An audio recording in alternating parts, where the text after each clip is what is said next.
Aquí manejando en Ontario, Canadá. Estamos en Port Colborne, es una ciudad que está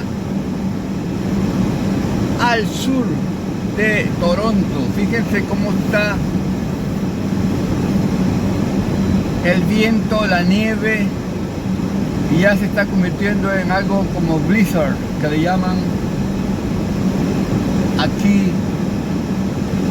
en Canadá.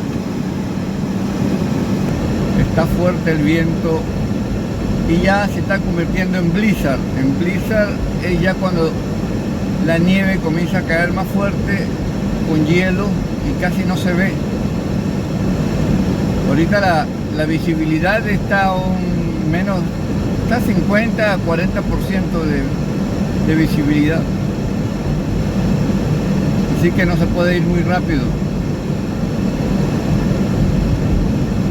Y encima la carretera está llena de hielo. Aquí es muy fácil patinar, señores.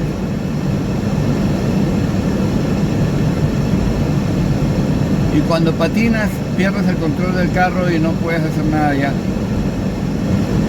Solo comienzas a dar vueltas y a chocar con todo lo que hay alrededor, porque perdiste el control. Entonces hay que tratar de no perder el control del carro, mantener firme el volante, acelerar poquito, no de golpe, y los frenos son muy importantes. Si vas a frenar de a poquito, no de golpe, porque si no el carro va a patinar.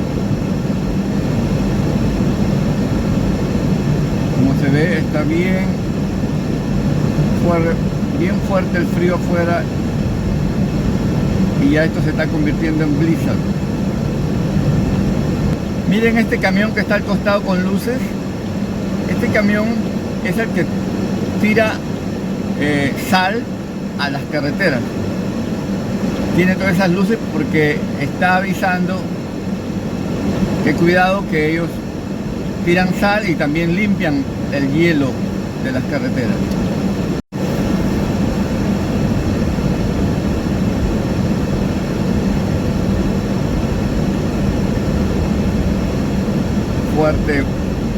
Fuerte viento, helada grandísima en el sur de Ontario, señores y señoras.